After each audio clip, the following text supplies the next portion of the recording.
zoology.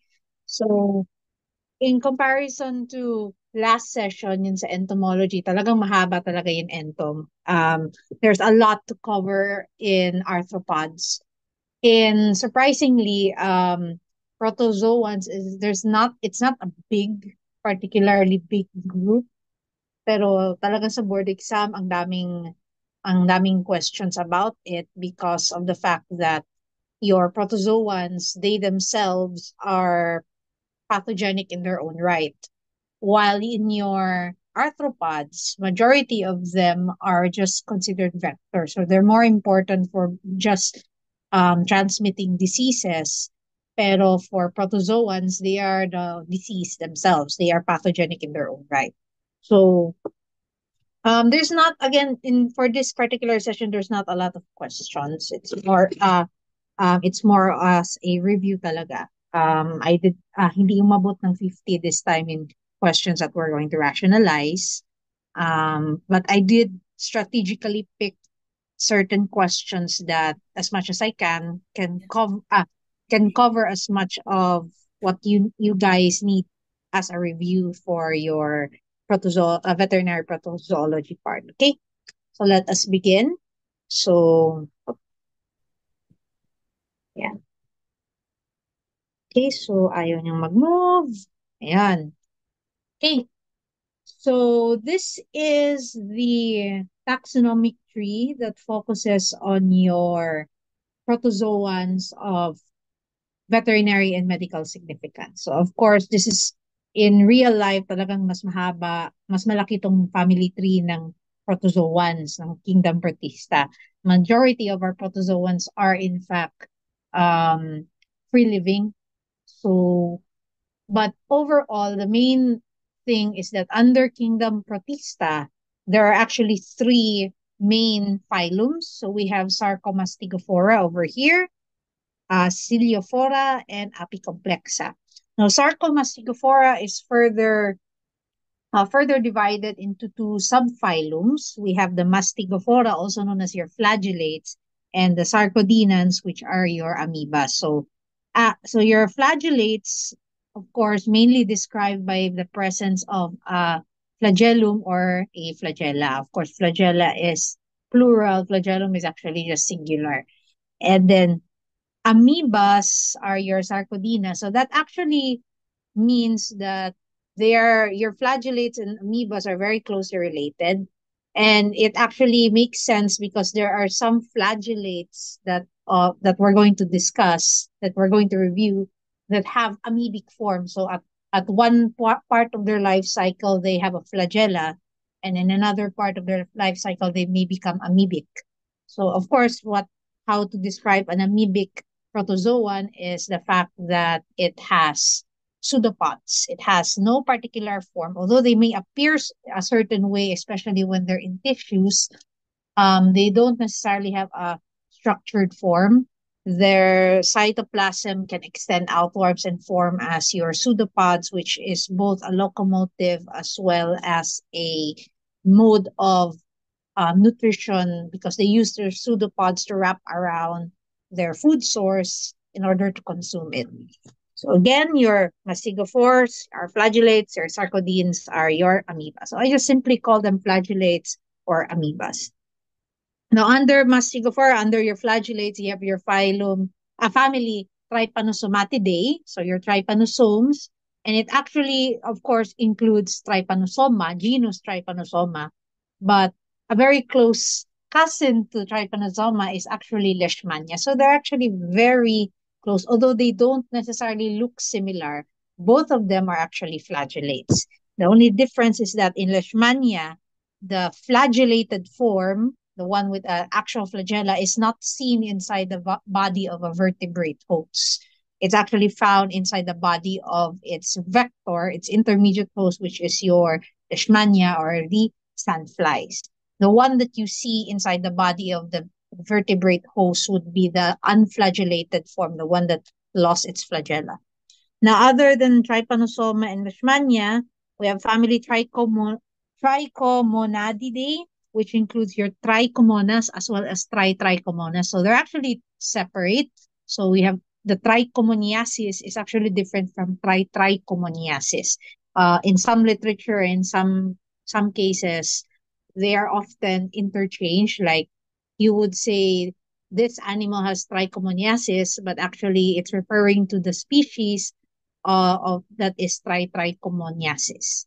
But they're actually lumped in the same family anyway.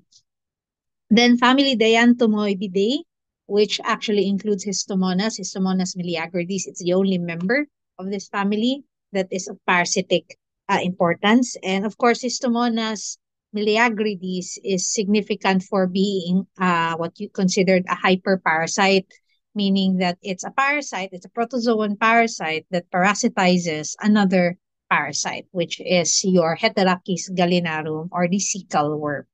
And both of those will also infect or parasitize your fowl in their cecum. Okay? And then the other flagellate that we all know is Giardia. So family Giardidae. So we all know what Giardia looks like. It's a tear-shaped, it's a tear-shaped protozoan with actual with two nucleus that sometimes we sometimes mistake it as eyes, but they're actually two nucleus. And of course, they are covered in flagella or eight flagellas. In Sarcodina, your amoebas, we have two family of importance. We have Entamoebidae, which is your Entamoeba histolytica, Entamoeba coli, basically genus Entamoeba. And then we also have family Vulcamphidae, which includes only one member of significance, and it's Naegleria fowleri. In another phylum, we have your Ciliophora, also known as your ciliates. These are very large protozoans and recognized by the presence, of course, of a cilia covering their cytoplasm, not covering their cellular body, if we call it that way. So majority of your ciliates are actually free living, and many of them are commensals inside the body of your host. So they are usually found in the digestive system as commensals. They can become pathogenic as well, especially in cases of immunocompromised patients. But most of the time, they're not much of a problem. So there's not a lot of them. There's only a few families. So we have family Balantididae, which is your Balantidium coli. Family Ichthyopteridae, which is your Ichthyopterius, the causative agent of white spot disease in your fishes. And Trichodinidae, which is another ciliate found in fishes of the genus Trichodina. There's actually more. So at the end of this presentation, I will present to you a list of reported cases of protozoans in your aquatic animals, including the aquatic marine mammals and your fishes. And I think I also included as well reptiles. So it's already a tabulated, tabulized na siya. So most of those were obtained from various sources that based on based on information that was sent to me. These are those are the sources where our board examiners are likely going um to get possible questions. So I was able to check those and compiled some, not all, because there's too many of them, but those of significance, the ones that actually cause pathologies. I listed them down at the end of this presentation. Okay, now the last phylum, which is probably the most extensive under protozoology, mainly because this phylum, Apicomplexa, is purely and parasitic. These are almost all parasitic. They may or may not cause pathologies, but they are all parasitic. So apicomplexas are considered intracellular obligate parasites. So they are often found inside, they have to go inside the host cell in order for them um, to continue its cycle. This is different in comparison to to flagellates, amoebas, and ciliates because these particular groups, they don't enter even if they are parasitizing an host, they don't enter the cells of the host. They merely feed on the cells. They stay in the lumen. or they stay between cells in tissues, but they don't enter the cell itself. Meanwhile, apicomplexans or sporozoans, they really have to go inside a cell, the cells of their host, because that's where they replicate. Okay, so that's the reason why apicomplexans are called intracellular obligate parasites. Okay, and there's many of them. So we have family Aimiridae, which are your Aimeria, Isospora, Thyseria, your Cryptosporidium under Cryptosporididae, Klebsiella, which is a type of coccidian that's actually found inside the kidneys. Sarcocystidae, which includes Besnoitia, Hammondia, Sarcocystis, Toxoplasma, Neospora. Hepatozoidae, which is your hepatozoon. Plasmodidae, Plasmodium, Hemiproteus, and Leukocytozoon. And Pyroplasmorida, Babesia, Theileria, and Cystozoon. So, technically, whenever we hear the word coccidia, that often we often refer it with genus Eimeria and genus Isospora, basically those under family Eimeriidae.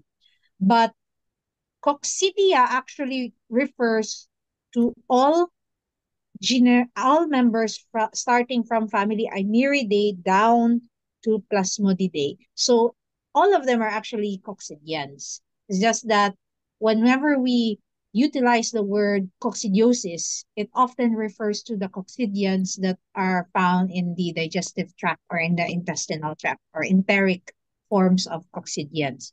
And then starting from Sarcocystidae downwards, they already require an intermediate host. So from Sarcocystidae onwards, there's already an intermediate host involved. While in Eimeria, going to Klebsiella, it's monoxenous. So the life cycle is called monoxenous, meaning that they only require one host. I'll write it down. Ewan nga Monoxenous. ti dapat. Okay. Ha? Monoxenous life cycle basically refers to having mono or one. Xenus refers to cycle. So they only have one particular host. They only require one host to complete its life cycle. And that's usually the definitive host. And if we consider something, a parasite as heteroxenous, then they actually require two or more host, and that is either one intermediate host or two intermediate hosts, and then their definitive host. So that's the main difference. So for family Eimeria down to Klebsiella, that is monoxenous, while in Sarcocystidae down to Pyroplasmorida, that is heteroxenous. Meanwhile, for your flagellates, amoebas, and ciliates, it varies. Some of them will require an intermediate host, so they're heteroxenous, and some of them are purely monoxenous that are usually obtained when through fecal-oral ingestion, because majority of our amoebas and ciliates and some flagellates are found in the digestive tract. Now, if you are wondering where is Ehrlichia, where is Anaplasma, because we sometimes lump those groups together and call them blood parasites, along with hepatozoon and babesia, the really common ones in small animal practice. If you notice in this taxonomic tree that we have, you cannot find Ehrlichia and Anaplasma and even Mycoplasma. So those particular groups are no longer considered as protozoans. They have been separated, they have been removed from kingdom Protista and placed and they are placed in the kingdom which includes all bacteria. So basically your Ehrlichia, Anaplasma, and Mycoplasma are considered bacteria. In fact, they are under the order Rickettsialis. So they're called rickettsials. Okay, so um, although they are bacteria, we still cover them in parasitology because they used to be considered apicomplexans. And if we are studying parasitology, whenever we're studying about ticks, we're often talking about these blood parasites. So we might as well include them since the vectors are still covered in parasitology as well. It's also the reason why the subject veterinary parasitology 1 is entomology plus protozoology, because majority of the protozoans, a lot of the protozoans are vectored by your arthropods. So there's always that connection. Okay, so let us begin. So with that knowledge, overview of our uh, protozoan family tree. So let's go start with our rationalization. So here's our first question. A hunting dog collapses from apparent fatigue. Physical examination revealed an enlarged heart, anemia, and fever. Microscopic examination of the dog's blood reveals numerous elongated parasites with a single flagellum and an undulating membrane. What disease is most likely causing this condition? So again, as usual, you can comment your answers in the comment section and we'll see ang participation natin. So in this one long question, is long enough actually. It mentioned as the host, which is a dog, particularly a hunting dog. This can be any breed as long as it's hunting.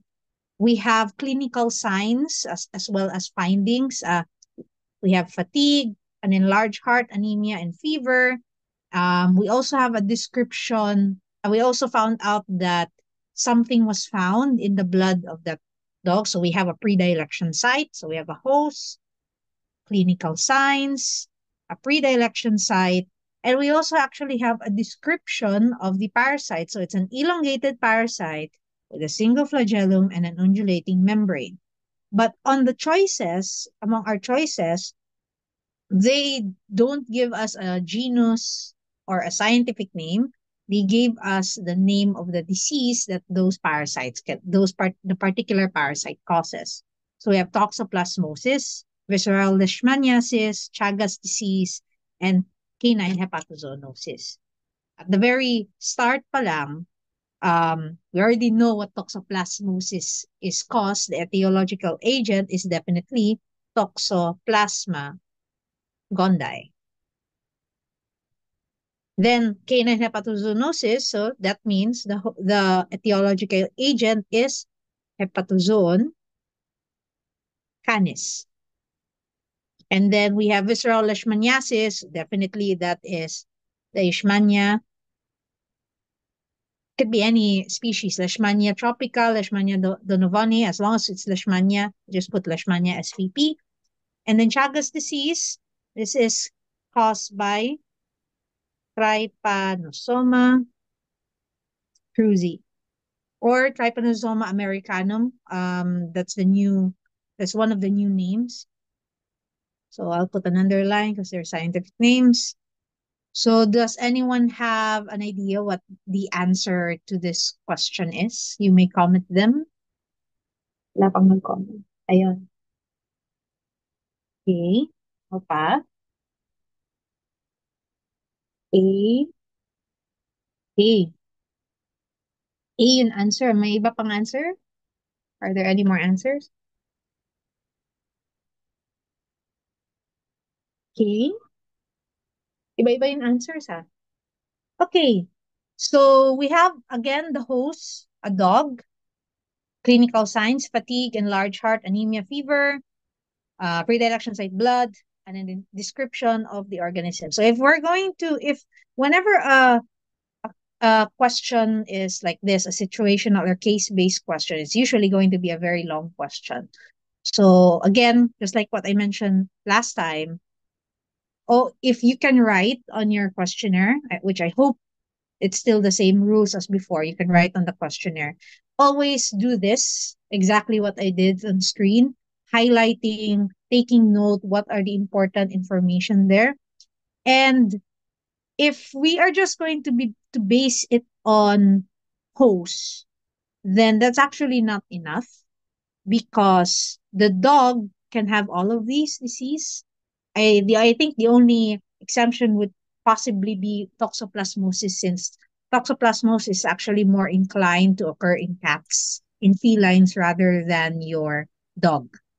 Um, So it's not, but it can still happen in dogs.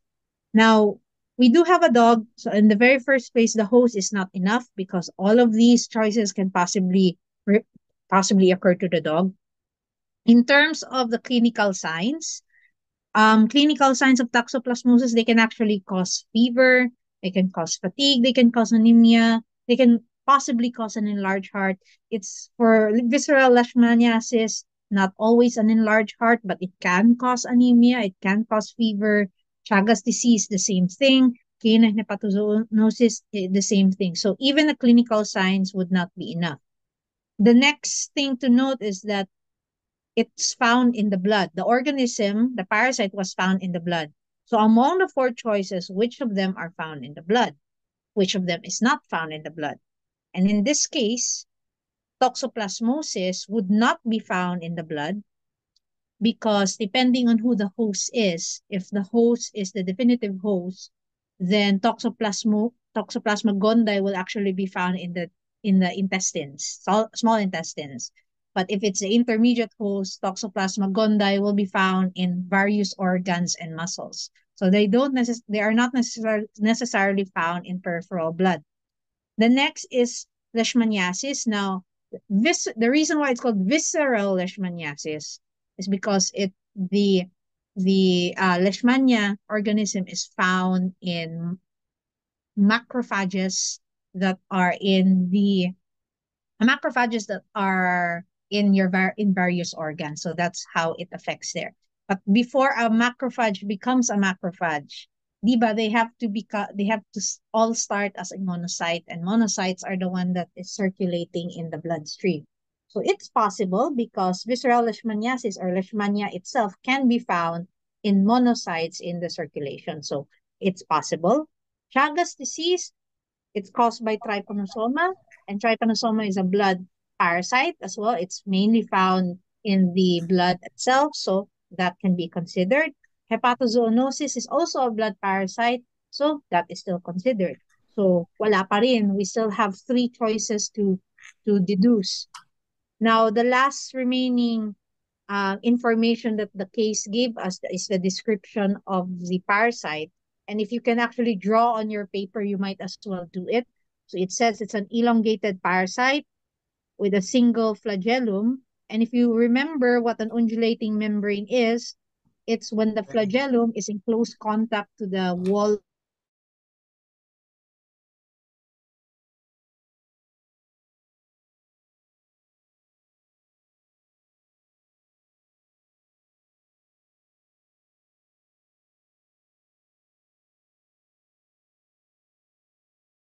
undulating membrane.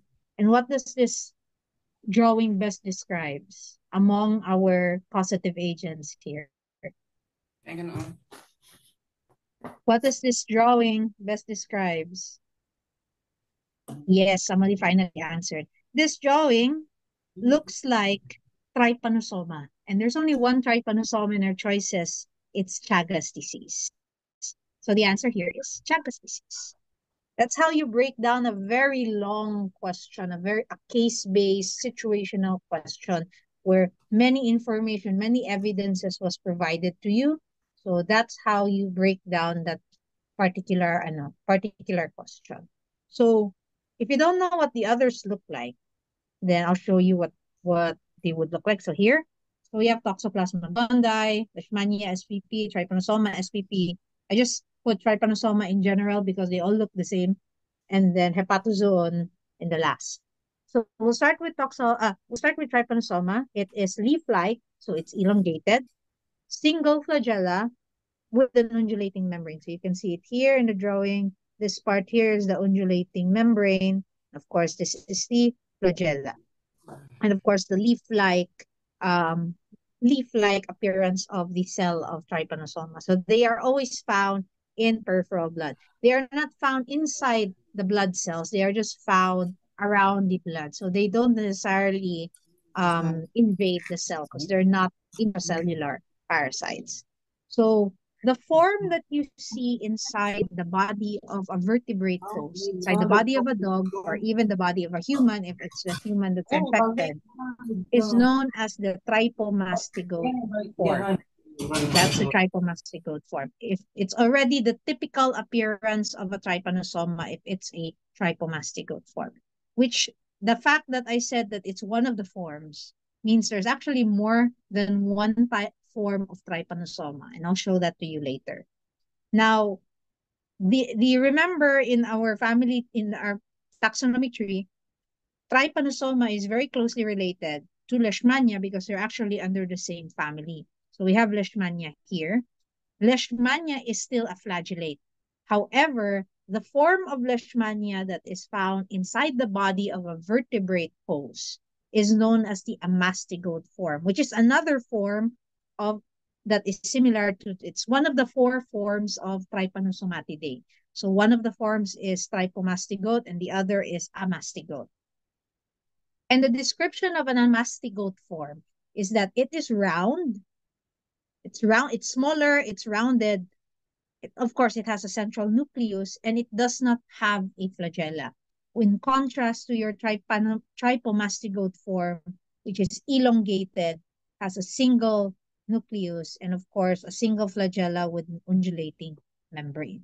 Okay. So this is the form that does not have a flagella and is not elongated. And the amastigote form of Leishmania is found in monocytes and macrophages. So they would be found inside. They're actually one of the few that can go inside the macrophage.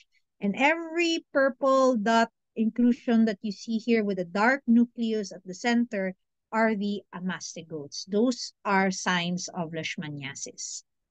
For the others, we have here Toxoplasma gondii, which actually has two forms. So they have the tachyzote form as well as the bradyzoite form. They both look the same.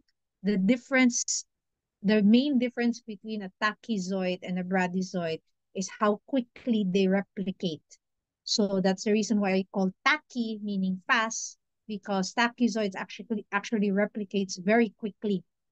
They replicate by multiple fission or schizogony, so which is basically one, because in binary fission, one becomes two.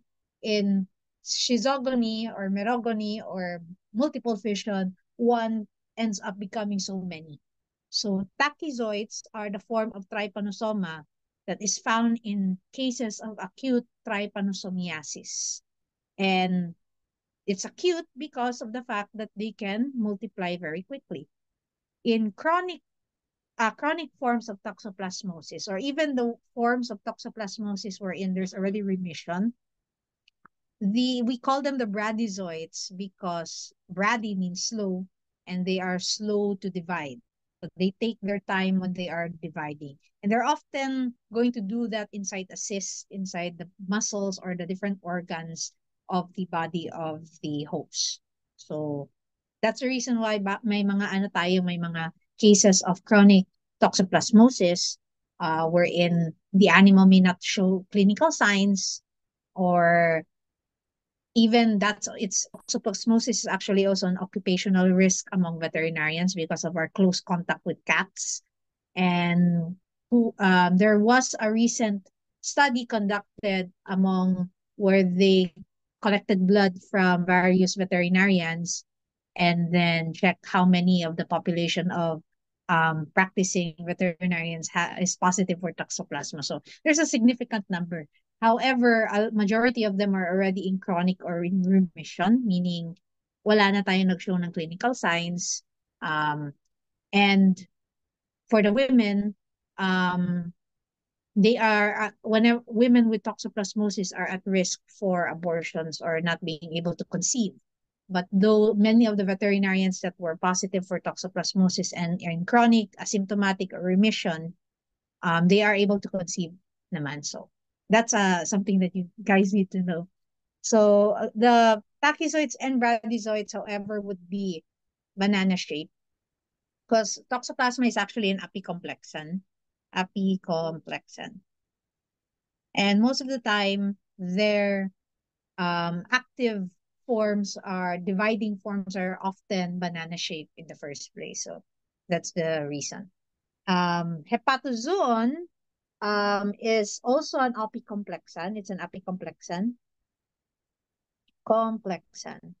And the description of hepatozoon, there are forms of hepatozoon that is found in tissues, and there are also forms that, and the form is found, and the form that is transferred to the host, to its vector, which are your heart ticks, your ticks, is the one that is found in blood, and we call that form the gamont.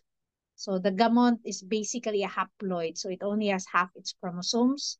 And when your ticks will accidentally drink, your ticks will drink the blood of the dog and accidentally ingest this capsule-like capsule-like structure inside the WBCs of your definitive host. After they drink it, if they drink two or more, um since one, they're both haploids kasi, so half the chromosomes happen inside the body of the tick, those will fuse and become a zygote. Okay, so that's why it's a haploid, it's a gamma. So again, these are the appearance. If it's a pathozoon, it's a clear capsule. Trypanosoma is a leaf-like with a membrane, flagella and an undulating membrane. Leishmania is round with no flagella inside macrophages or monocytes. And toxoplasma, depending on if you're looking at the intermediate host or the definitive host, then they have banana-shaped tachyzoids or bradyzoids. Okay, so yeah. Okay. So next question na tayo. We are still talking about trypanosoma. So this is the stage of trypanosoma found inside the arthropod vector, which is described with having a flagellum but with no undulating membrane and a kinestosome anterior to the nucleus. So we'll highlight first that it's found inside the arthropod vector, and we all know that trypanosoma is a heteroxenous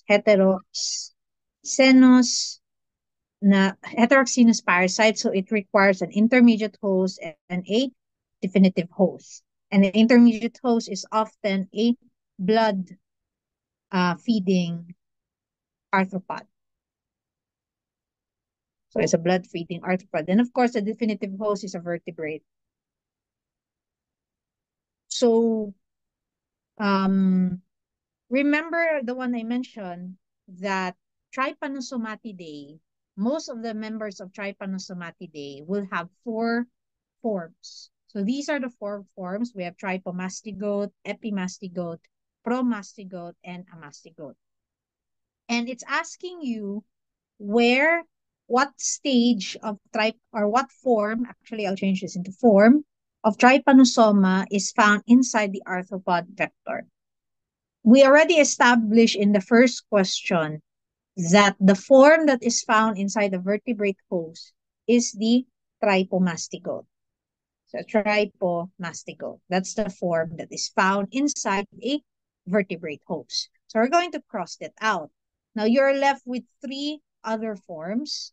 Now, if you don't know what those forms look like, then definitely you won't be able to answer this.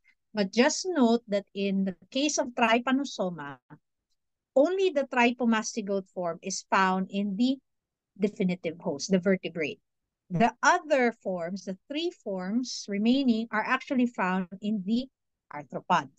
So the dilemma right now is to find out which of these three would have this particular description, where the description is it still has a flagella with no undulating membrane. So basically, it would, if this is the elongated body and this is the nucleus, and in trypomastigote, it's going to have an undulating membrane like this. But in this case, it doesn't have the undulating membrane, so it's just going to be like that. So before I reveal the answer, just take note, trypomastigote is already crossed out. I'm going to show you what those other forms look like. So these are the four forms of Trypanosomatidae. So it's already been summarized para sa inyo, especially in one side. You can see here that in Trypanosoma, the trypomastigote form, this particular area here, is found in the definitive host, particularly in the peripheral blood, while the remaining three will be found inside the body of the arthropod. Meanwhile, yung cousin ni Trypanosoma, which is Leishmania, it only has two forms, which is your promastigote form and amastigote form. A previous question, we already established that the form seen inside the body of a vertebrate host is known as the amastigote, this one, which has a rounded body and no flagella. So that is the form found in the definitive host when we're talking about Leishmania.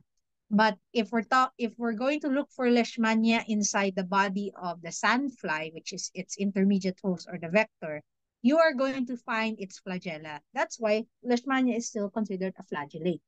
But the only thing is that the flagellated form is found inside the sandfly, not inside the definitive host or the vertebrate. So here we have the descriptions. So kanina ano ngayon sabi na it has no undulating membrane and a kinestosome anterior to the nucleus. So we have here anterior is actually this way. So we already established na hindi yung trypomastigote kasi we have to look for the form inside the body of the arthropod. So it's not trypomastigote. So what is left is epimastigote, promastigote, and amastigote. So it's not going to be a mastigote because in the question, may flagella pa daw. May flagella na siya. So we have here epimastigote and promastigote.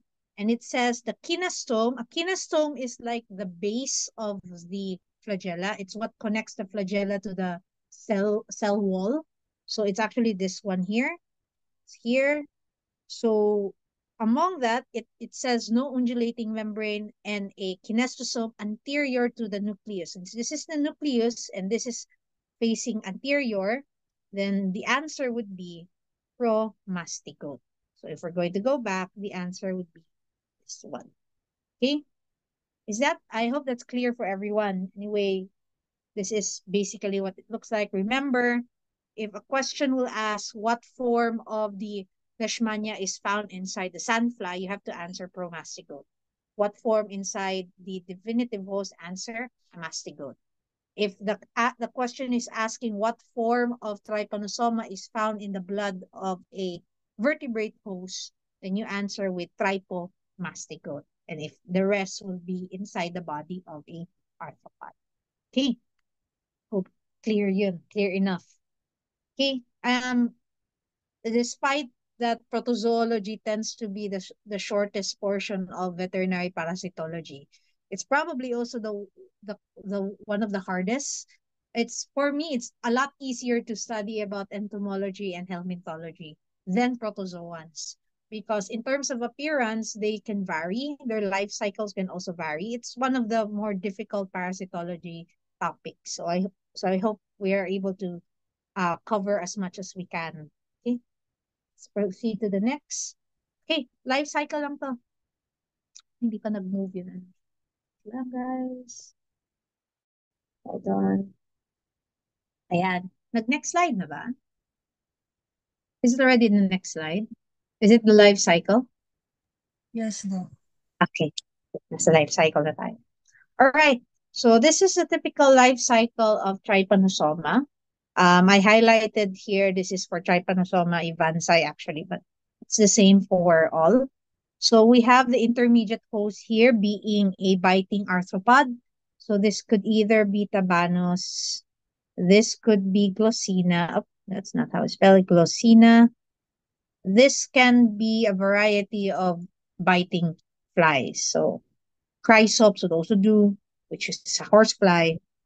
Hematopoda, all of the large biting flies under family Tabanidae and family Glossinidae. So inside the body, we'll start, I think, in the body of an infected vertebrate, the infected definitive host. Already in the bloodstream, remember, only the trypomastigote form occurs inside the body of a definitive host. And The trypomastigote form of trypanosoma tends to be confined only in the circulatory system. They don't go inside tissues.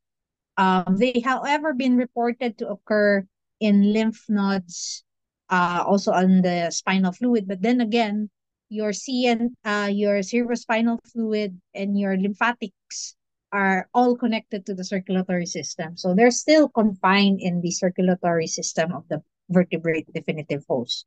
So your trypanosoma inside the body of the DH actually divides by binary fission. So basically, one becomes two.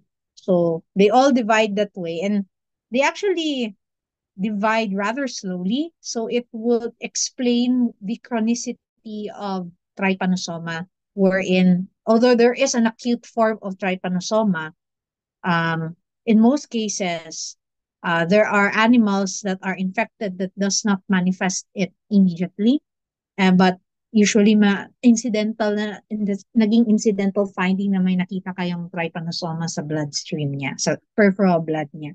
Because a lot of your trypanosomes don't divide very quickly naman. But if the animal itself is already immunocompromised, then it's an opportunity for the trypanosome to take advantage of the body of the host. So they will continue to increase in population through binary fission. And since it's bloodstream, whenever a blood-sucking arthropod will, of course, take a blood meal from the infected animal, that's how the arthropod become infected. So once the let's just put it as tabanos ingest the trypomastigote, the trypomastigote will enter the gut of your arthropod. That's where it will start dividing into your different forms. So they actually binary fission until they form a promastigote, then an amastigote, then epimastigote. They will keep doing so, and until they will keep doing so inside the gut of the intestines of your arthropod. And then once they are now epimastigotes, they will go up to the salivary glands and they will multiply there. And when a lot of them are ready to be trichomastigotes, they would be closer to the proboscis of your arthropod. And so whenever your arthropod bites, on its saliva comes contact with an open wound, that's how it will contaminate it and it's passed in the circulatory system of your definitive host. Now, again, this is the life cycle of trypanosoma if it's via anterior station, meaning the bite is through the parasite is transferred through the saliva, so through blood meals or bites. In the case of for kissing bugs or triatoma or Ridividae bugs, where they can transmit Chagas disease or Trypanosoma cruzi via posterior station. So it's actually it's through the fecal contamination of bite wounds. So the difference lang is that this part here does not occur if it's posterior station. Instead of waiting in the salivary glands of the arthropod intermediate host, the the trypanosoma will just stay in the guts of your arthropod so that they can be passed out in feces. So that's how posterior station happens. Okay, so I hope that's clear. Let's proceed with the next question. So a few cows had a history of reproductive infertility and early embryonic death. They are likely suspected of what disease? So you may comment your answers if you know them so far.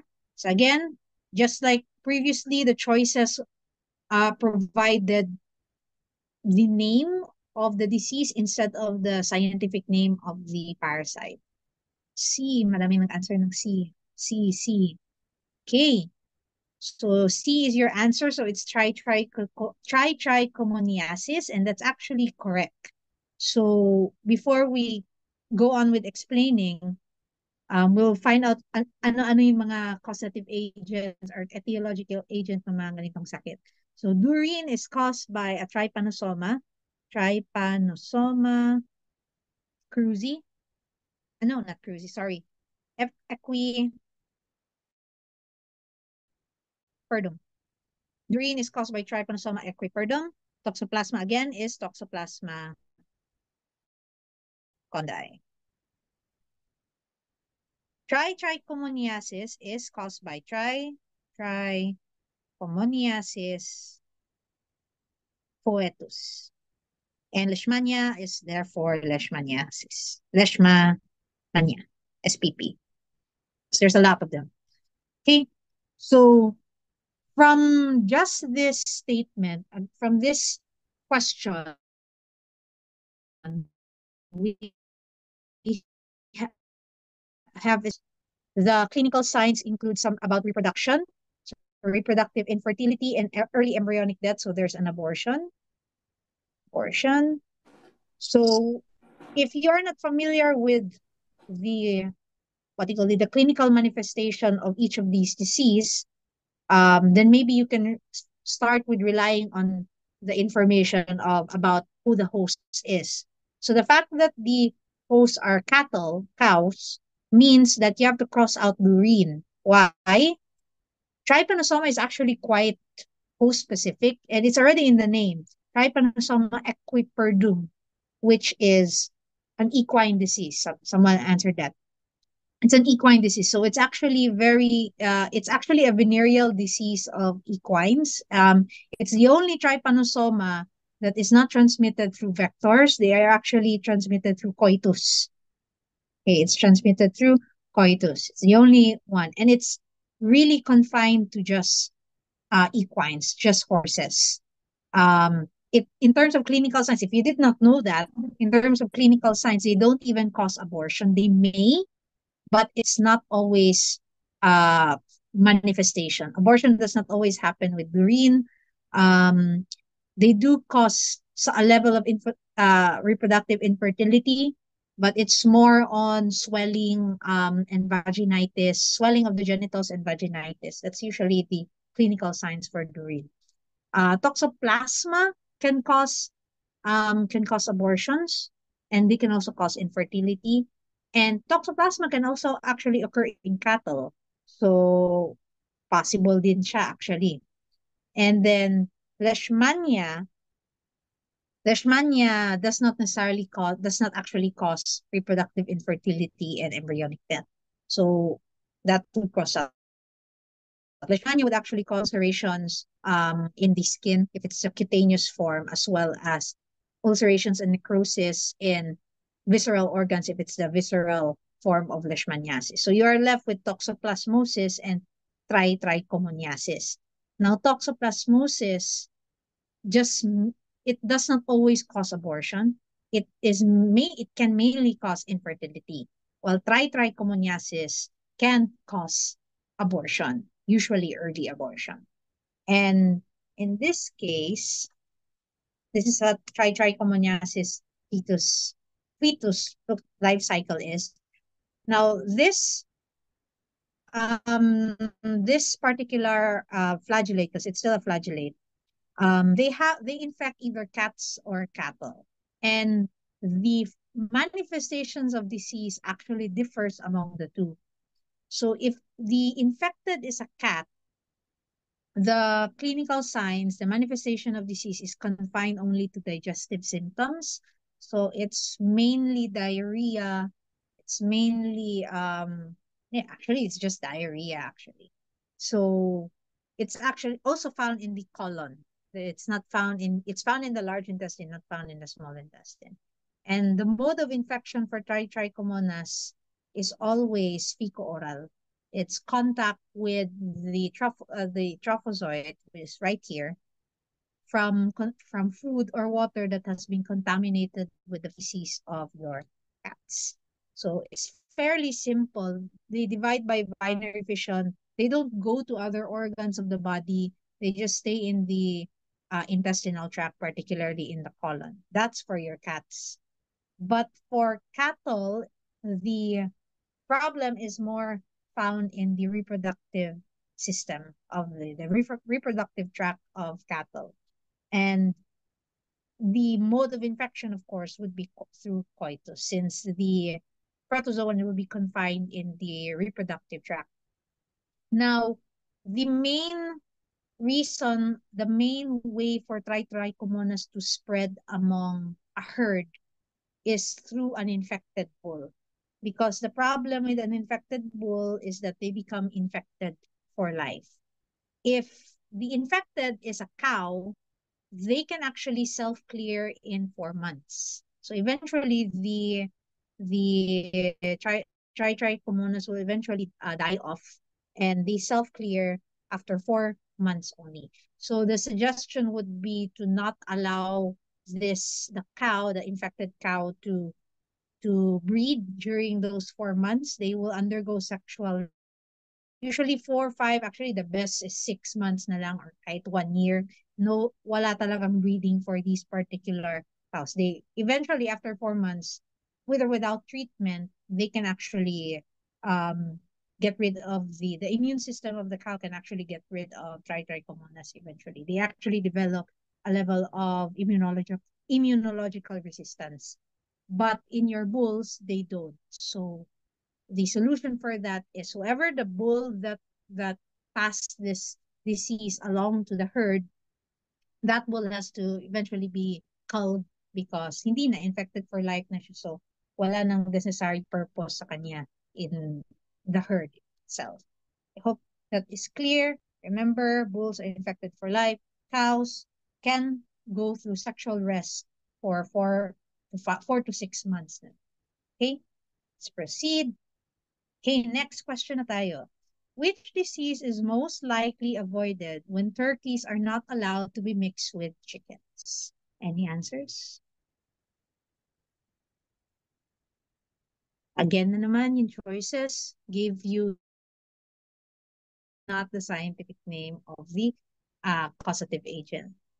Okay, does anyone have an answer? B. Dami ng answer ng B.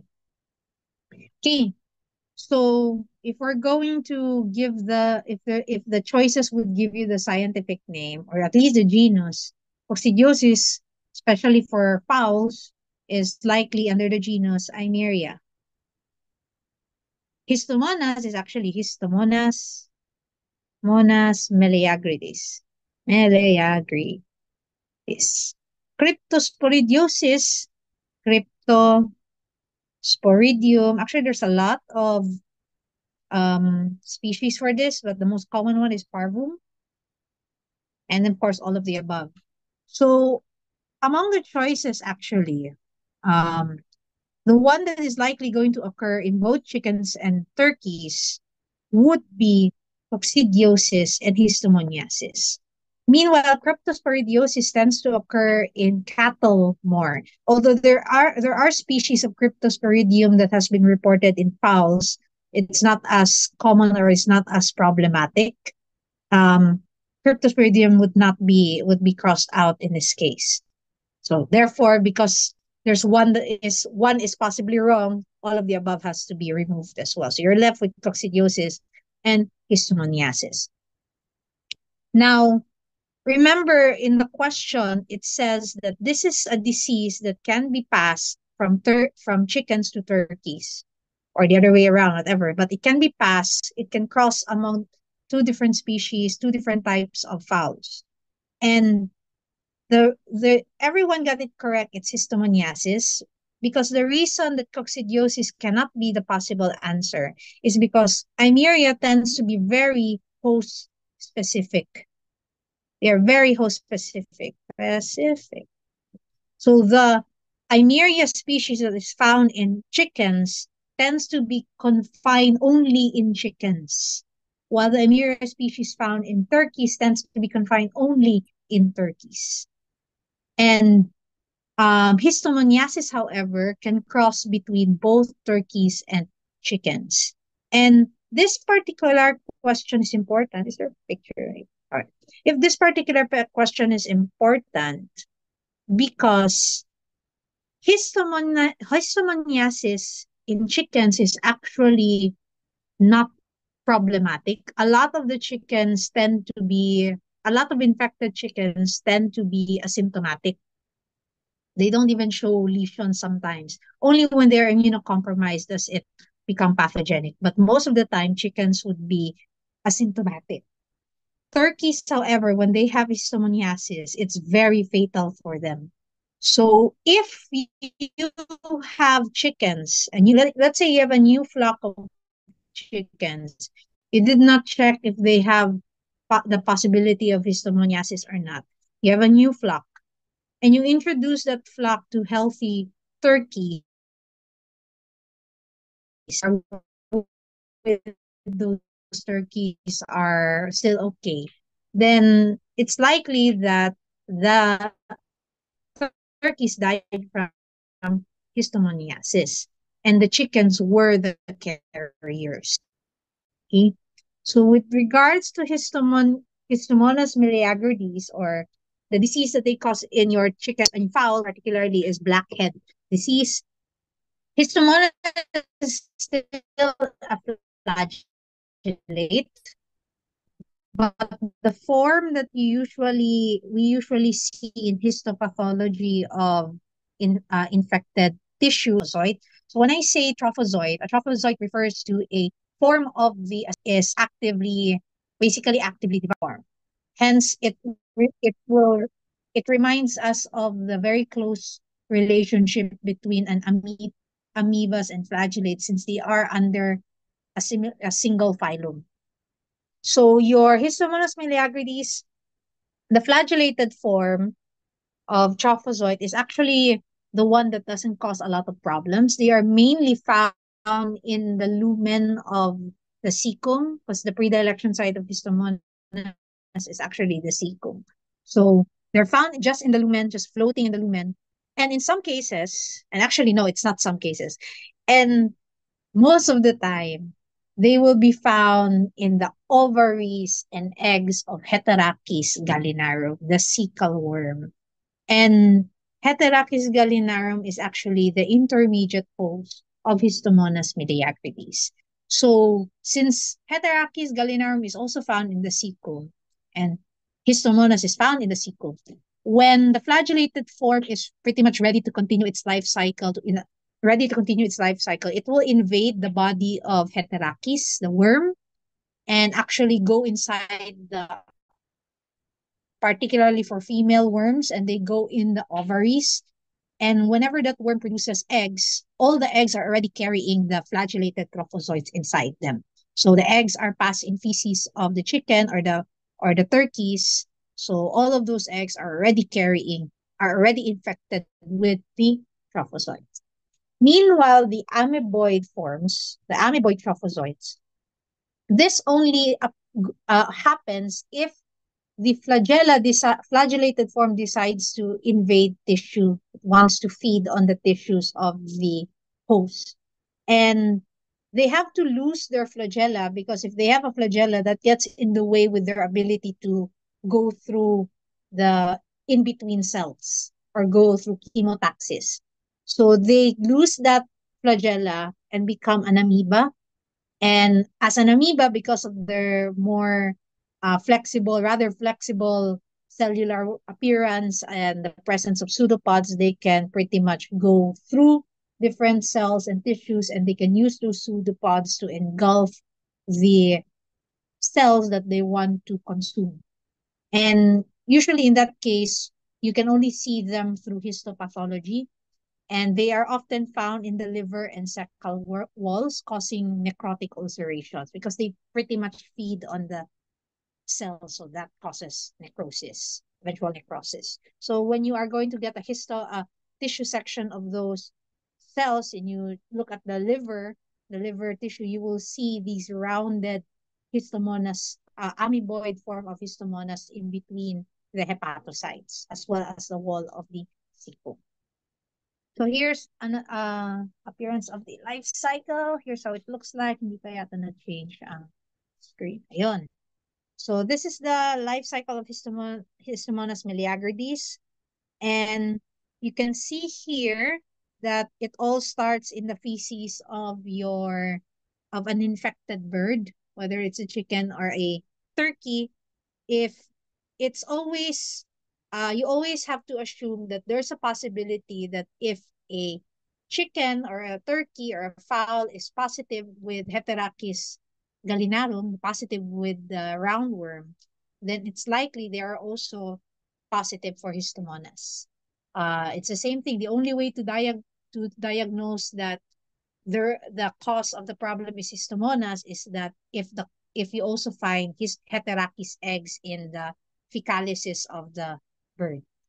So if the bird is infected with Heterachis gallinarum, the sickle worm, of course the eggs are found in feces. This is the egg of the sickle worm.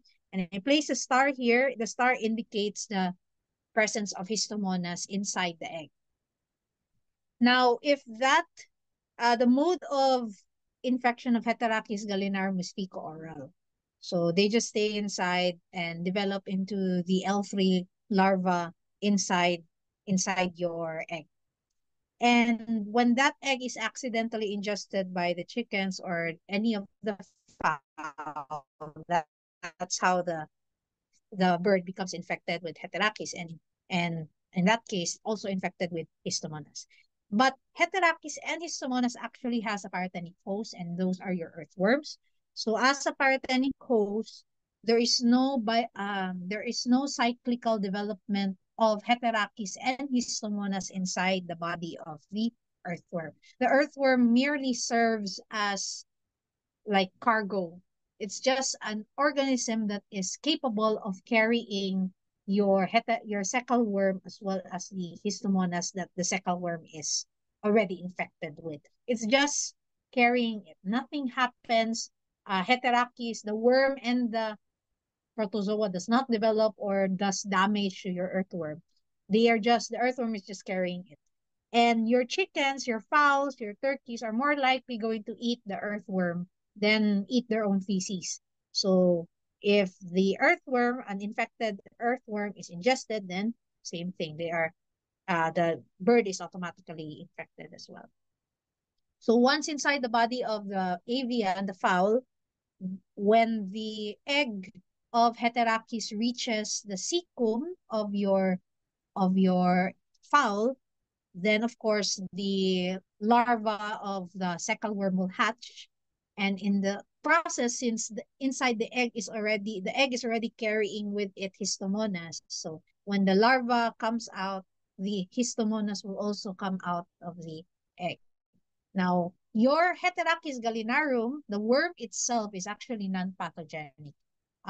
They are often an incidental finding. They don't necessarily cause problems itself. They're just parasitic worms. They don't kill the bird. What kills the bird is Histomonas.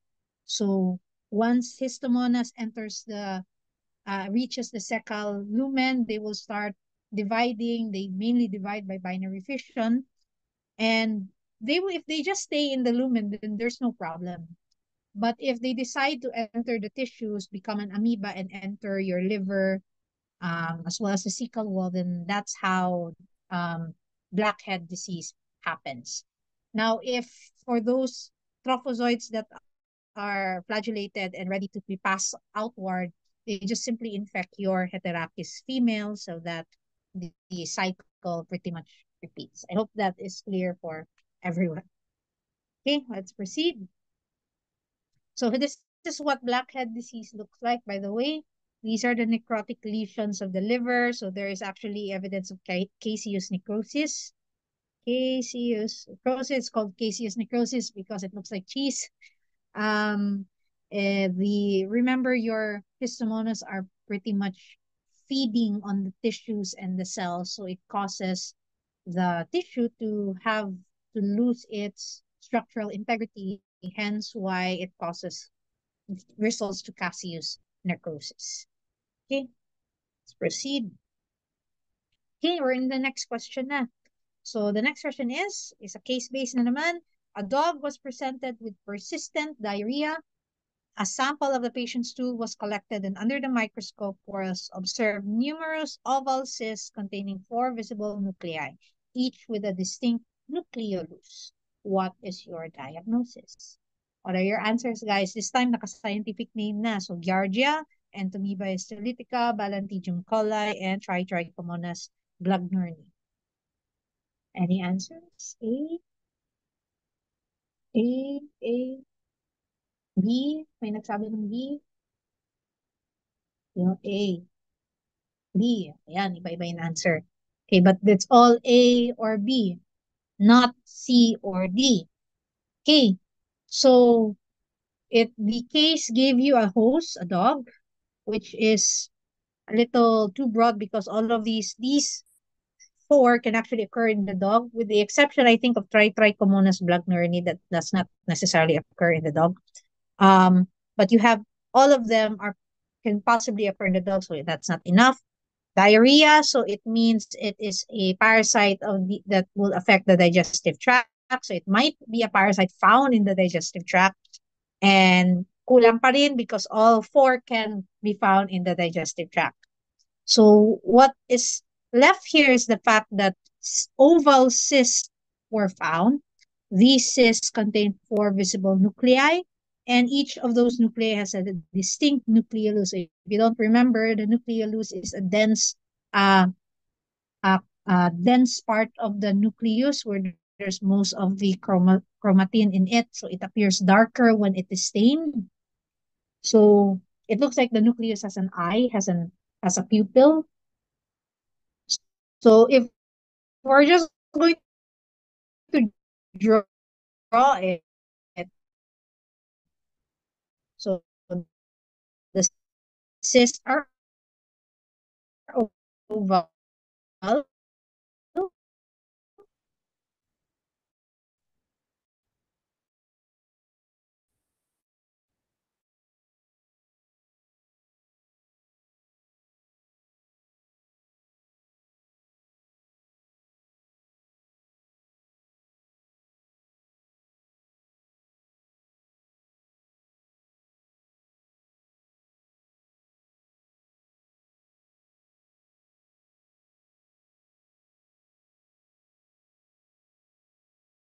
And is the active feeding form, and the cyst is the one that leaves the body of the host and is often found in the feces.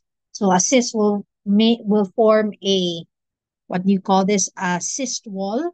And the purpose of that cyst wall is to allow the organism to survive better in the external environment. So if whenever we see, sometimes when we look at fecalysis and you see Giardia trophozoites, you can tell it's a trophozoites even without the stain because they do this falling leaf motion. They do the twisting and falling leaf motion in the microscope. And those are the trophozoites. Oh, it's only the trophozoites that move. The cyst doesn't. So the trophozoite actually cannot survive in the environment very long. They cannot even survive if they are accidentally ingested by the another host. So let's say uh, uh, a dog infected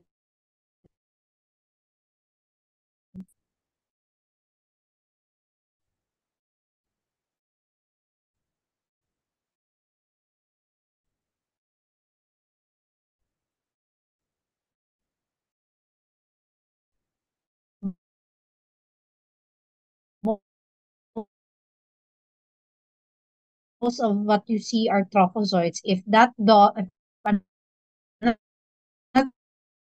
they just exchange the smaller nucleus, but the bigger one is the main nucleus, basically yung CPU ng body of the Balantidium coli.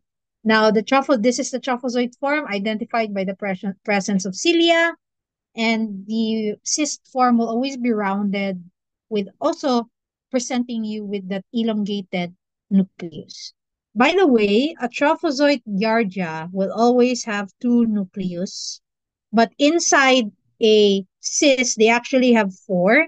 And the reason for having four nucleus is because there's actually two trophozoites inside a cyst. There's one over here and another one over here. There's actually two. So every time a host swallows accidentally injures one cyst, that cyst will hatch into two trophozoites. There's always two because they actually your Giardia divides by binary fission. So there's always two product of two.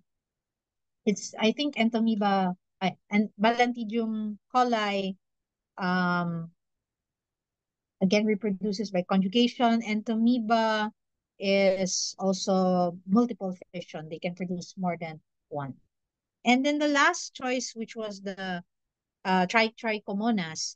So Trichomonas actually doesn't have a cyst form. So the question does not apply to it because it's the question stated that a cyst was found in the feces.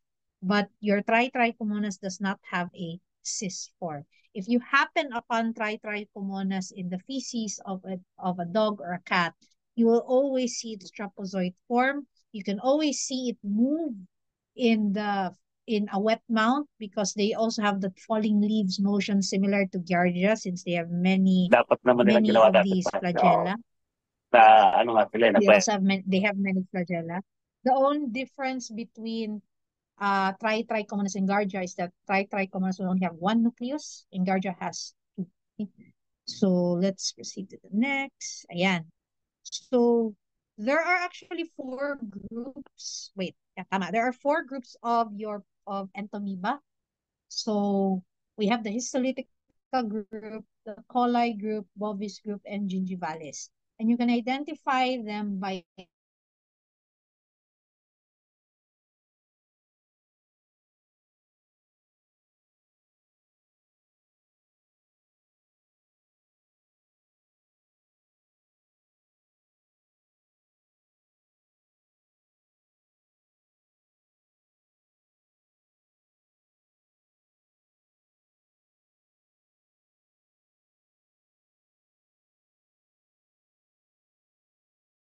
scientific name since your Emeria is also quite host specific naman, with the exception of histolytica.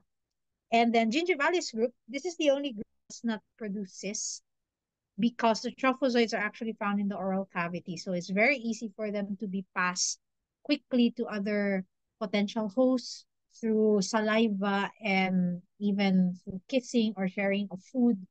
Then it's very easy for it to be passed around. So we have gingivalis for primates, equibucalis, horse, gingivalis for. So everything has been listed down for you already. Okay, next question. We're still in flagellates. Trichomonas gallinae. So iba na to. This is different from Trichomonas. We are now genus Trichomonas. So Trichomonas gallinae, infection in domestic and wild birds, mainly manifest by the formation of necrotic ulceration. So Trichomonas gallinae, wild and domestic birds, necrotic ulcerations. The question is, where does these lesions occur? So if you don't know what Trichomonas gallinae looks like, this is what it looks like. It has four flagella, free flagella, and one that has an undulating membrane and a single nucleus.